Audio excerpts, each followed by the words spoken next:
Hello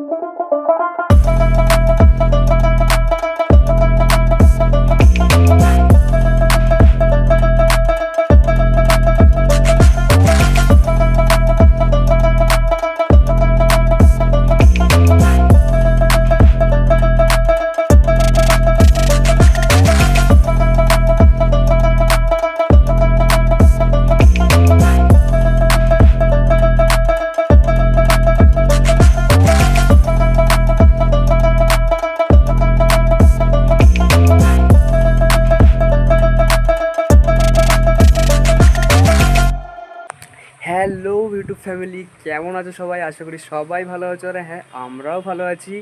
তোমরা কি আমাকে ভুলে গেলে? না না না, ভুলে যেও না। আমি আছি, থাকবো, ভবিষ্যতেও থাকবো, এখনও আছি, আর আগে তো ছিলামই। তো ব্যাপারটা হয়েছে যে এরকম, আমার যে ফোনটা ছিল সেই ফোনটা একটুখানি খারাপ হয়ে গেছিলো। ফ্রন্ট ক্যামেরা কাজ করছিল না, ব্যাক ক্যামেরা কাজ করছিল না, আর ডিসপ্লেটা অটোমেটিক কাজ করছিল, মানে আমি টাচ করছি না, প্লাস অটোমেটিক কাজ করছে। তো সেখানে ভিডিও বানাতে বা কন্টেন্ট বানাতে একটু অসুবিধে হচ্ছিলো। তো সেই জন্য আমি দোকানে গেলাম। দোকানে গিয়ে আমার প্রবলেমগুলো বললাম। তো ওনারা বললো যে এই প্রবলেমের সলিউশন করতে তোমার যে টাকা খরচা হবে সেই টাকাতে কিন্তু তোমার নতুন ফোন হয়ে যাবে। তো সেই জন্য যেমন বলা তেমন কাজ, আমি বাড়িতে বললাম, বললো ঠিক আছে তাহলে নিয়ে নে। একটা নতুন ফোন আমি নিয়ে নিয়েছি। নতুন ফোনে তো আমি এখন শ্যুট করছি, তোমরা দেখে বলবে কোয়ালিটি কেমন। আমি নিয়েছি ভিভো T3X। T3X হচ্ছে তোমার 6128, ওটা ওই ভেরিয়েন্টটা নিয়েছি আমি। তো তোমরা দেখে বলবে যে মানে পিকচারের যে কোয়ালিটি বা ফটোসের যে কোয়ালিটি সেটা কেমন আছে। আর একটা আজব ব্যাপার হচ্ছে যে এইখানেতে তোমরা দেখতে পাবে হালকা করে এই দিকটা করে, এই যে বাঁশবাগানটা রয়েছে, এই যে বাঁশবাগানটা রয়েছে না, এই বাঁশবাগানটার ওপর থেকে হালকা করে কিন্তু সূর্যের আলো দেখা যাচ্ছে। আর এই দিকটা গোটাটা দেখতে পাবে, দাঁড়াও দেখাচ্ছি, এ দেখো এই দিকটা গোটাটা মেঘ করে আছে, এইটা গোটাটা মেঘ করে আছে, দেখতে পেয়েছো? আবার এইদিকে যে বাঁশবাগানটা আছে, এদিকেও যে বাঁশবাগানটা আছে, এই বাঁশবাগানে দেখো, দেখতে পেয়েছো? এই হচ্ছে ব্যাপার, প্রকৃতির এই খেলা। তো যাই হোক, ভুলে যাও না, আছি আমি, কন্টেন্ট দিতে থাকবো। এই কদিন একটু প্রবলেম হয়ে গেছিলো, যার জন্য আমি কন্টেন্ট দিতে পারিনি, তবে অবশ্যই দেবো। আজ থেকে দেওয়া শুরু করেছি। প্রত্যেক দিন রাত্রিবেলা 10টার সময় তোমরা কন্টেন্ট পেয়ে যাবে। এই দেখো দেখো, তোমাদেরকে বলছিলাম নয়, এই দেখো মেঘ ধরেছে, দেখেছো আকাশে? দেখো মেঘ ধরেছে, দেখেছো? এই যে দেখো দেখো,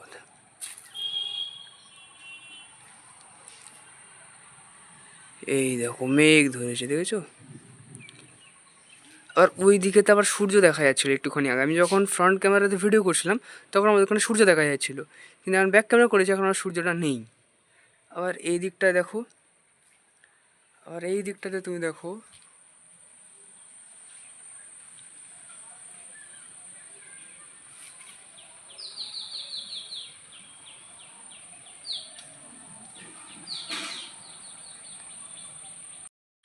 কদিন যা গরম রেখেছিল, ওরে বাপ রে বাপ, কদিন যা গরম পড়েছিল।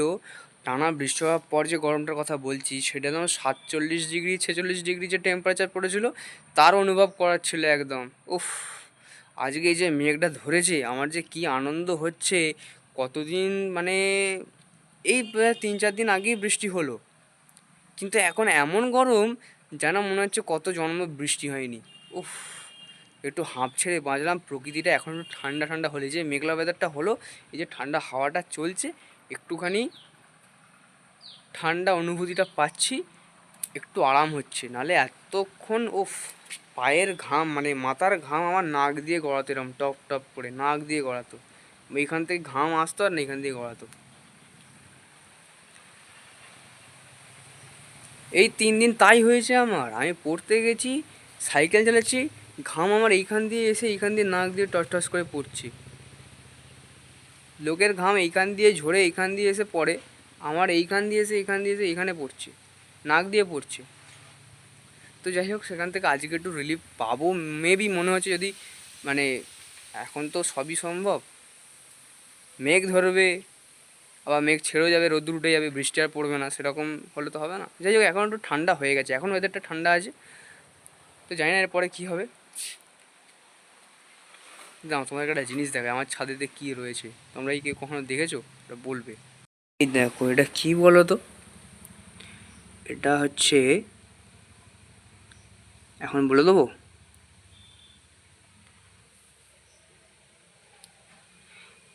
এইগুলো হচ্ছে কি, বলো, কমেন্ট করো, কমেন্ট করো। আমি এখন বলবো না,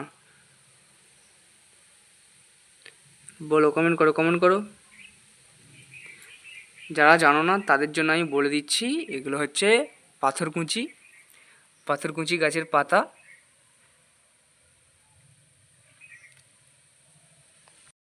তো ছোটোবেলায় যখন আমি মামার বাড়িতে আসতাম, তো তখন আমাদের বাড়িতে ছিল না, আমার মা জন্মের আগে তখন আমাদের বাড়িতে ছিল পাথরকুচি গাছের পাতা গাছ।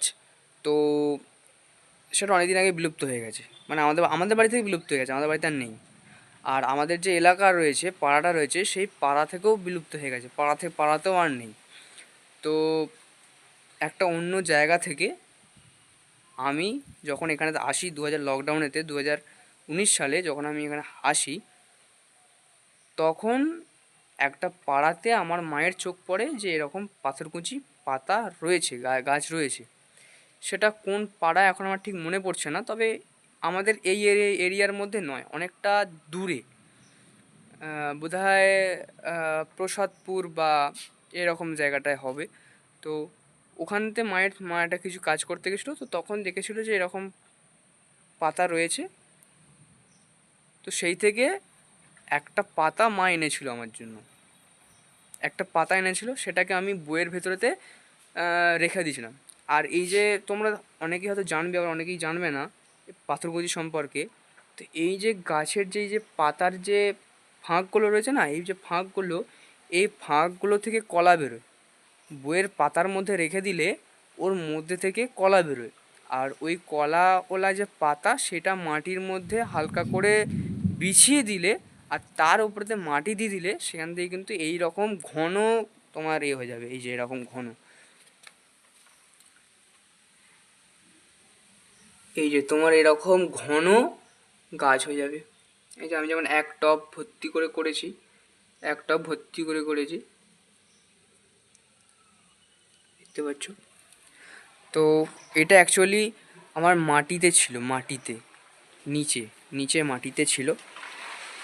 তোমায় দেখাবো আমি, একবার দাঁড়াও। ওই যে কড়ুইটা দেখতে পাচ্ছ, ওই যে কড়ুইটা, ওই কড়ুইয়ের কাজটা করে ছিল, ওই যে কড়ুই কাজটা, ওই কড়ুইয়ের কাজটা করে আমার যে থানকুনি গাছের যে, এই থানকুনি বলছি, পাথরকুচি, পাথরকুচি গাছের যে পাতা, সেই পাতা আমি বিছিয়েছিলাম আর সেখান থেকে গাছ হয়েছিল। তো এই পাড়াতে যেহেতু কারণ নেই আর আমাদের যেহেতু আছে, আর আমাদের এটা তো মানে কি বলবো, অনেকটা রেপুটেড ফ্যামিলি আর অনেকটা রেপুটেড বাড়ি, সবাই চেনে, সবাই জানে, আর সবাইয়ের কিছু না কিছু কাজের জন্য আমাদের এখানে আসে, আমাদের বাড়িতে আসেই কিছু না কিছু কাজের জন্য। তো যাদেরই চোখে চোখে পড়ছে, কেউ ধরো ধান মাপতে আসছে, কেউ ধরো ধান তুলতে আসছে, কেউ ধরো ধানের জন্য ওষুধ মানে নিতে আসছে, ঠিক আছে, ঘাস মারা স্প্রে করতে আসছে। তো সবার কিন্তু চোখ পড়ছে এই পাথরকুচি পাতার উপরেতে। সবাই সবাই একটা দুটো তিনটে করে নিয়ে চলে যাচ্ছে। তারপরেতে এইটা বলে নাকি সেই পেটে ব্যথা হলে নাকি, পেটে সেই যাদের গল ব্লাডারে স্টোন হয় বা পেটে লাগে, আমি ঠিক জানি না, এটা হয় হয়তো, গল ব্লাডারে স্টোন হলে নাকি এর পাতা গরম করে সেকে দিতে হয় নাকি, সেই মানে ফুটিয়ে যে জলটা হয় সেই জলটা খেতে হয়, এরকম কিছু একটা ছিল, সেই লোকটা বলছিল। তো সেই জন্য সে কিন্তু মিনিমাম প্রায় 3-4টে গাছই উপড়ে নিয়ে চলে গেছে। আমি কতবার বলতে চাইছি যে আমি কতবার আসবো বাড়িতে, আপনারা কতবার বাড়িতে আসবো, তার থেকে আমাকে 2-3টে গাছই দিয়ে দিন, সেখান থেকে আমি পাতা পেয়ে যাব। তো সেরকম গাছই নিয়ে চলে যাচ্ছিলো। তো সেই জন্য আমি এটা এখানে বসিয়েছি, ছাদেতে, ছাদেতে এক কোণে বসিয়েছি, কেউ আবার দেখতেও পাবে না, আর কেউ অত নিয়েও যেতে পারবে না। তো সেই জন্য আমি এখানে বসিয়েছি। বৃষ্টি এসে গেছে, বৃষ্টি পড়ছে। নতুন ফোন দিয়ে শ্যুট করছি আজকে। আজকে এই পর্যন্তই থাক, আবার পরবর্তীকালে দেখা হবে ঠিক রাত্রি 10টার সময়। তো সেই জন্য টাটা।